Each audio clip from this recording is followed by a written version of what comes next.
Salam mes frères, salam, comment allez-vous les gars? Aujourd'hui on se retrouve pour l'avant-match les gars entre le FC Porto et le Sporting Lisbonne ou plutôt les Limas, hein, voilà, les Lagartos, voilà, hein. Donc les gars, ou le géant vert, comme tu veux, voilà. Ou les jardiniers, bon on va jouer contre les jardiniers aujourd'hui. Bon, les jardiniers un peu forts au foot quand même, on va pas se mentir, hein. Ils sont quand même un peu plus forts que Benfica, tu vois. Bon, cette saison, moyen c'est l'inverse, tu vois. Oh non, moi j'ai dit Sporting deuxième, Benfica quatrième, je m'y tiens. Je m'y tiens. C'est pas parce qu'ils ont fait deux victoires en deux matchs, les tout perches que. Voilà, hein. Les rats. Je les appelle les rats. Voilà. Hein, le Sporting, c'est les limaces, et les Benfica, c'est les rats. Voilà. Voilà. Je déteste plus Benfica un peu, tu vois. Donc, tu vois, les rats, c'est encore pire que Limas, tu vois. Encore Limas, ça fait pas de mal, tu vois. Les rats, ça fait beaucoup. Tu vois, les rats, c'est méchant, tu vois. Quand même. Donc, bon. Donc, on va faire cet avant-match, les gars.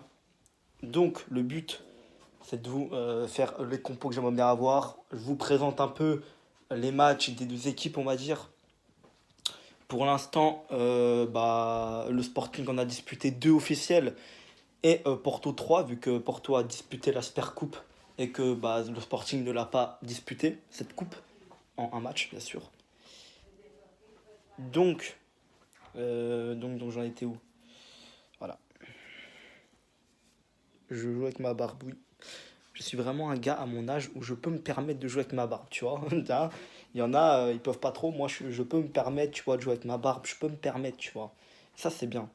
Bon, n'empêche, les gars, il faut quand même que on joue, on les batte. Donc le match il est dans 1 heure et demie, 1 heure et demie à peu près, un peu moins de 2 heures. Donc voilà. Donc, du coup, les derniers matchs de Porto, donc 3 victoires, parfait pour l'instant, parfait début de saison. Donc on a joué 3 matchs, 3 victoires. D'abord, la Super Coupe du Portugal le 30 juillet dernier, on a battu Tondela 3 buts à 1, 3 buts, 3-0, pardon. Pas 3-1, 3-1 c'était la finale de la Coupe du Portugal de la saison dernière, je me trompe. Donc 3-0. Ouais, ouais, ouais, ouais, ouais. Donc, du coup, un doublé de Mehdi Taremi et un but de Evan Nilsson. Classique, j'ai envie de te dire. Ensuite, première journée du championnat, samedi 6 août, victoire 5-1 face à Maritimo avec un doublé de Mehdi Taremi encore une fois, un but d'Evan Nilsson, un but de Marcano et un but d'Evan Nilsson de Tony Martinez. Euh, et puis, euh, dernier match, le 14 août, contre Vizela, où on a gagné 1-0 dans les dernières minutes. Marcano qui nous sauve le match, qui nous fait prendre 2 points supplémentaires, parce qu'on était parti pour prendre qu'un point, et laisser les rats filer devant nous. Là, grâce à ce but, on reste devant les rats pour l'instant. Même si les rats, ils vont pas jouer contre une grosse équipe, encore une fois, hein. Donc les rats, il y a beaucoup moyen qu'ils ont peut-être 2 points de plus que nous à la fin de cette journée. Mais il faut se dire que. Il faut se dire également, les gars, que, que nous, on peut gagner. Et on est à domicile, les gars. Mais ces derniers temps, c'est quand même compliqué de battre le Sporting, puisqu'ils sont avec Ruben Amorim, ils sont devenus plus forts qu'avant.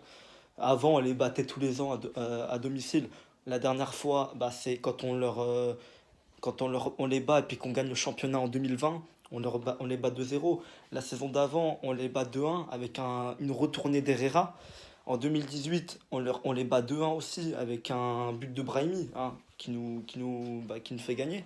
En 2017, on les bat 2-1. 2016-2017, on les bat 2-1 avec un doublé de Tiquinho. Et 2015-2016, bah, c'est la dernière défaite contre le Sporting 3-1. Bon, là, le Sporting, ils étaient forts. Il y avait Georges Jesus qui les avait rejoints, qui était parti du Benfica en étant champion 2 fois de suite. Il rejoint le Sporting, bah, je crois il les fait leader quasiment tout le championnat. Et puis bah, dans les dernières journées, Benfica les passe devant. Bon, nous Porto, vous savez très bien de cette saison, pour Espoir de Porto, on était très loin derrière ces deux clubs de Lisbonne. On était très loin derrière les Limas et les Rats. Hein, on était vraiment nuls cette saison. Par contre, on a gagné 2 fois contre Benfica. 2-1, les deux matchs. Non. Le match aller, on a gagné 1-0 avec un but de André André, il me semble. Et le match retour, on a gagné 2-1 avec un des buts de Herrera et d'Aboubacar. Voilà, chez eux. Donc, donc voilà. Mais par contre, je crois qu'on perd 2 fois contre le Sporting. Enfin, c'est sûr qu'on a perdu 3-1, mais le match chez eux, je sais plus. Donc, bon, la dernière fois qu'on a perdu contre le Sporting à domicile, c'était la saison 2015-2016. Et la dernière fois qu'on a perdu là-bas, je crois que c'était la saison 2016-2017. On perd 2-1 là-bas en tout début de saison, comme là. Bon, sauf que là, on joue à domicile. Parce qu'il me semble que la saison 2017-2018, on fait 0-0. La saison 2018-2019, on fait encore 0-0. La saison 2019-2020, on les bat 2-1. En 2020-2021, on fait 2 partout. Et 2021-2022, on fait 1 partout. Avec Luis Diaz qui nous sauve le match, clairement. Parce qu'on était vraiment éclatés. Donc, voilà les dernières confrontations. Donc voilà. Et puis pour le Sporting, les 2 matchs qu'ils ont joués. Donc à la première journée, ils ont eu le malheur d'affronter Braga chez eux. 3-3, mais vu que Braga sait battre que le FC Porto chez eux, hein, parce que battre Benfica et puis Sporting, ils connaissent pas, mais battre le FC Porto, ils connaissent très bien. Bon, ils n'ont pas battu le Sporting chez eux, ils ont fait 3 partout, et puis ils ont gagné tranquillement 3-0 face à Rio Ave à la deuxième journée, avec le dernier but de Nunes avant qu'il se casse hein, à Wolverhampton. D'ailleurs, c'est un bon point pour nous, parce que Nunes c'était un de leurs meilleurs joueurs, Matheus Nunes. Donc, voilà, c'était un de leurs meilleurs joueurs. Donc bah, ils perdent un gros joueur de leur effectif. Donc c'est un plus pour nous. Même si nous, on a perdu aussi des gros joueurs, on va pas se mentir. Donc c'est 50-50. Ouais. Sans ces joueurs qu'on a perdus pendant l'été, sans ces joueurs dans le match où on fait de partout, on perd. On perd parce que Fabio Vieira, c'est lui qui met le premier but, bah, il est parti. Et puis, sans Fabio Vieira, on ne met pas le deuxième but parce que c'est lui qui fait la passe D à Taremi. Donc, on aurait perdu 2-0. Et puis, au match aller, sans Luis Diaz, qui est parti en janvier, bah, on aurait perdu 1-0. Donc voilà. Et d'ailleurs, c'est Corona qui avait fait la passe D. Et lui aussi, il est parti. Donc voilà. C'était juste pour souvenir. Voilà. Et puis pour le premier but, bah Taremi il aurait fait la passe à personne, hein, du coup, vu qu'il n'y a que de Fabio Vieira, tu vois, il n'y aurait eu personne. Cette Sporting qui aurait pris le ballon sûrement, tu vois. Bon, on ne sait pas ce qui serait passé après. Bon. Et puis même, le seul match qu'on aurait gagné, bah, c'est les 2 matchs de Coupe du Portugal. Là, par contre, on aurait toujours battu le Sporting, vu que les départs, ceux qui sont partis cet été, bah, n'ont rien à voir dans les buts qu'on a mis, vu que l'égalisation de Taremi, bah, c'est lui qui provoque le péno. Non, c'est Pépé, je sais plus, je crois que c'est Pépé qui a provoqué le péno, ou lui-même, je sais plus. Et c'est Taremi qui transforme. Ok, ils sont toujours là. Et le deuxième but, Taremi qui fait c'est Pépé qui court pour chercher le ballon, le Pépé brésilien. Même si Pépé crâne chauve est brésilien aussi, mais on va dire Pépé pour le 11. Et puis pour le numéro 3 Pépé, on va dire Pépé chauve. On va dire Pépé crâne chauve. Donc, du coup, c'est Pépé qui fait la passe à Taremi. Taremi qui fait une talonnade pour Evan Nilsson qui marque. On gagne. Et puis au match retour, c'est Pépé crâne chauve qui fait la passe à Tony Martinez qui marque. Donc voilà. Donc, on va faire la composition d'équipe du FC Porto, puis je vais vous laisser. Donc, dans les goals, il y aura sûrement le grand Diogo Costa, hein, qui a fait absolument qu'un arrêt depuis le début de la saison. Voilà, parce qu'il n'a rien eu à faire. Bon, contre Vizela, il pouvait faire, mais ils ont tiré à côté la plupart du temps, les joueurs de Vizela. Ensuite, Diogo Costa, bah voilà, en défense centrale, bon, on aura sûrement malheureusement Pepe Marcano. Je dis malheureusement parce que Marcano, bah, il est beaucoup moins fort que David Carmo. Après Carmo, on l'a toujours pas vu sous notre maillot. Donc j'espère vraiment que c'est Carmo qui va être titulaire. Mais je pense que quand c'est ça, on va opter pour Marcano vu qu'il a plus de rythme. Et puis quand même, bah, il marque des buts, hein, donc il nous fait clairement plaisir pour l'instant. Franchement, Marcano, les gars, vous le critiquez, mais pour moi, de ce que j'ai vu de lui, il est pas mauvais du tout, hein. Bah, contre Maritimo, il n'a pas été incroyable. Il a même failli prendre un rouge en première mi-temps, mais j'étais pas devant la télé à ce moment-là. Voilà. Mais j'ai vu le résumé. Et puis même, en deuxième mi-temps, il marque. Voilà, et puis il est pas si dégueu que ça. Il est un peu lent, il se laisse un peu avoir. Alors qu'un défenseur, c'est interdit. Tu vois, tu peux être latéral, oui, tu peux te faire avoir, mais tu vois, en défenseur central, quand même, c'est compliqué, tu vois. Ouais, et puis bon, prendre Vizela, il nous sauve. Et puis il est pas du tout mauvais, il est quand même assez bon, même en défense, il prend pas l'eau.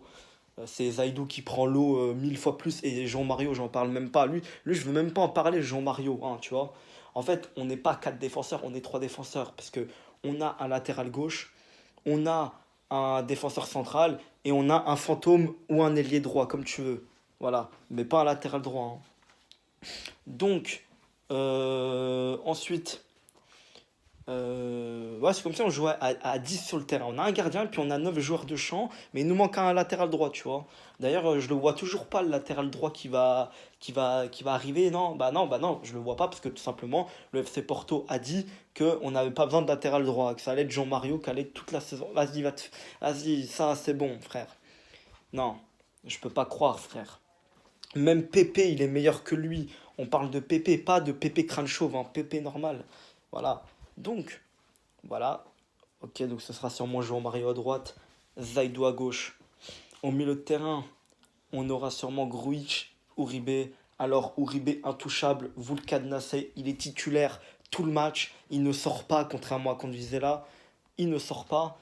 Grujic, j'espère que tu vas te reprendre, mon garçon, parce que la dernière fois, c'était horrible. Tu m'as dégoûté du football l'autre jour, donc voilà. Toi, je sais par contre que tu es bon, que tu as des qualités, parce que la semaine dernière, tu l'as montré. Donc j'espère que tu vas te prendre et tu montes la force de la Serbie, hein, la force de la grande taille, là, vraiment de la taille incroyable grande, parce que tous les Serbes, ils font tous 2 mètres, hein, donc voilà. Ensuite, bon, on aura sûrement Otavio, j'espère qu'il va être titulaire cette fois. Bon, il n'avait pas de rythme contre Vizela, mais il a repris du rythme contre Vizela en deuxième mi-temps. Donc voilà, il va être titulaire normalement. On aura Pepe à gauche, malheureusement. J'aurais préféré quand même Galeno parce qu'il est meilleur que lui en ce moment. Mais bon, Pepe, voilà, il est plus habitué à être titulaire, plus de confiance de concession. Ok, bon, voilà. Mais j'espère que Galeno rentrera plus tôt que la dernière fois. J'espère limite que Pepe sort à la mi-temps et que Galeno rentre, hein. Après, si Pepe est très bon, j'opte pour qu'il joue la grande partie du match et que Galeno rentre vers la fin. Parce que justement, Galeno, il peut nous apporter cette vitesse, plus de rapidité dans nos attaques, tu vois. Et puis, il fait quand même la différence maintenant. Donc voilà. Et puis, bon, en attaque, on aura sûrement Evan Nilsson, Taremi, comme d'habitude, intouchable. Bon, les gars, je vais vous laisser. C'était Brigado, c'était Ricardo 7. Je vous laisse. Salut, tchou, et j'espère. Alors, le score final, je vois 3-1 pour le FC Porto, avec un but de Mehdi Taremi, un but d'Evan Nilsson, et puis un but de Otavio. Le grand par le talent, mais petit par la taille, mais grand par le talent. Donc, les gars, je vous laisse. Salut.